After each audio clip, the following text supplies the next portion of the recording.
We mentioned the current climate of R&B and how it's changed. Now, I don't know if you listen to what's currently out there and on the radio and all that, but it's a lot more commercial than it used to be. A lot of true vocalists have been kind of pushed to the back, and I was wondering, as a veteran in this industry, could you offer some of these current R&B acts who are maybe a little more gimmicky or commercial? Can you offer them some advice on how to maybe have because you're a legend, so give them some advice on how to have a prosperous career. If I knew and had the secret to that, I think I would be a billionaire. Yeah. Unfortunately, I don't know if there's a secret to it. I think that it's one thing to, like I said earlier, to be true to who you are. It's another thing that even as an artist who's been in this business for 30 years, I still have to be able to open my mind and be open and respect the fact that when you deal with our business and dealing with the music business, it's a form of art. Music is a form of art, and I think that because I like a certain style of a certain type of art, doesn't necessarily mean that other people are going to necessarily like it. So I have to respect that. That's why I try to keep myself and my mind open to enjoying and listening to music from all over the place, from all over the world, because it's not just about my music is the right music and the only great, it's the best music and the real deal. It's just people have different outlooks and different tastes when it comes down to music. And the one thing that has made the person that I looked up to, and I laughed, which is Stevie Wonder, such a unique and incredible and one of the greatest artists that's ever been in the game that's ever done it, is the fact that Stevie never closed himself off to and stayed in one genre. He did. When you look at his body of work, it's from reggae to calypso to it's all types of styles that he enjoyed doing, and he would do it. He would do what felt right and felt good to him. So those are the things that keep you open and keeping you fresh and being able to create and come up with new ideas and not getting jaded in a sense of believing that it's just this is the only way that it can be and this is the only way it has to be and this is the real deal. And for me, I just do what works for me, what's comfortable for me, where I can best be effective and stay in my lane. But I love all types of music. I enjoy all types of music, and I respect all types of artists and all types of music. So, and I really do, genuinely do. So, and it's a blessing. Yeah. Okay, that makes sense. And now something, of course, a lot of my readers want to know is, can you touch on the status of New Edition, and if you plan to record another album with New Edition and all that, if you could? We will in the future, absolutely. I think that we all have been quite busy doing some other things and continuing to do what we need to do with our careers individually as well. At some point, we'll come back together as New Edition and continue to keep that mothership moving. Which is the mothership for us all. So yeah, okay. And what do you see as a legacy of New Edition? Especially, there's been so many R&B groups that have come out through the years, 90s, late 80s, but a lot of them haven't been able to stay together. You guys are still intact, like you mentioned, even though you've had your hiatuses here and there and other projects. But what do you look at the legacy as? That's a tough one. You said, what do I look at my legacy as?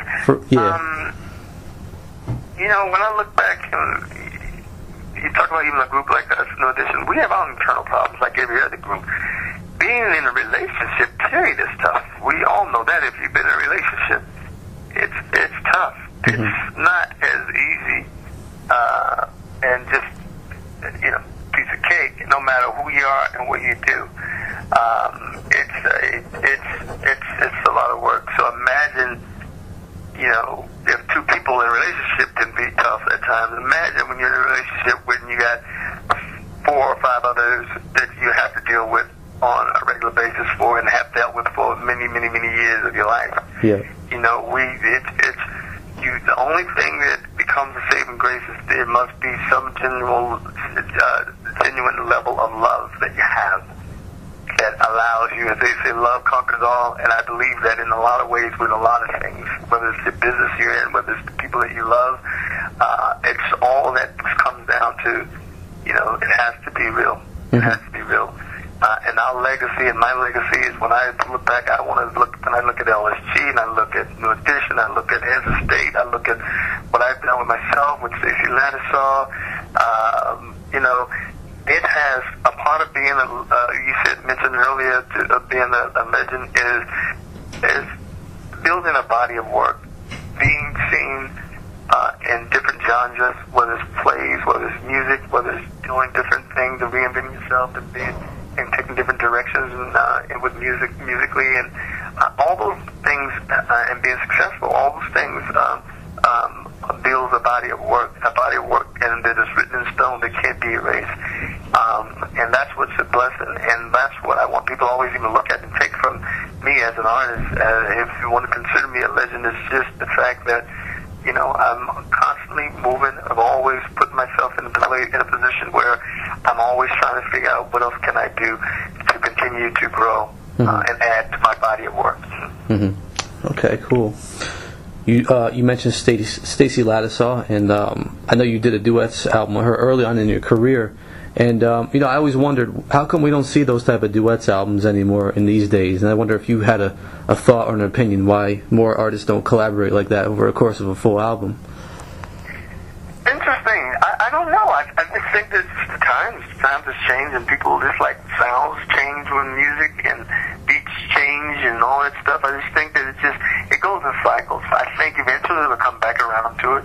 I think somebody will come and make an impact doing it, and then there'll be some others that'll follow, and it becomes, you know, the next trend. Yeah.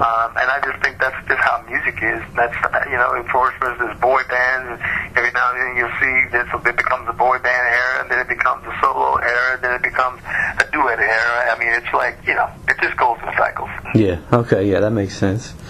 And you know, just one last question for you. I know you were, you know, pretty close with Gerald Levert, so I just wanted to hear you talk about what kind of impact he had on your life and your career. Well, to this day, I might be the last of the Mohicans who has been able to kind of get and heal from the loss of him, because that's, you know, that he was, you know, very close friend, and he was my brother. Yeah. And I've had a lot of losses. Getting beyond that one has been probably one of the toughest, I think, in my 45 years of living that I've dealt with. You know, we just we started out really around the same time, and just one of my closest friends in the business. So, you know, having not having him around it was just really, honestly, has been a bit of an adjustment that I have not really been able to adjust to. Wow. Okay. And is there anything you'd like to add? That I'm thankful that, and to all the fans that have supported me in all these 16 years of my absence. I am just floored and just flabbergasted by the response that and the support that has been coming with this new, you know, single and the new album. And I'm so grateful, in that I take nothing, no one, none of this at all for granted. And I'm truly grateful and blessed, and thank everybody. Cool. And do you mind doing a drop for us? YouKnowIGotSoul.com? Sure. Whenever you're ready. YouKnowIGotSoul.com? Yep. Okay. Anytime? Yeah. Great. Thank you so much, Johnny, and I wish you the best of luck with the new album. Thank you again, and thanks for having me. No problem. Take care.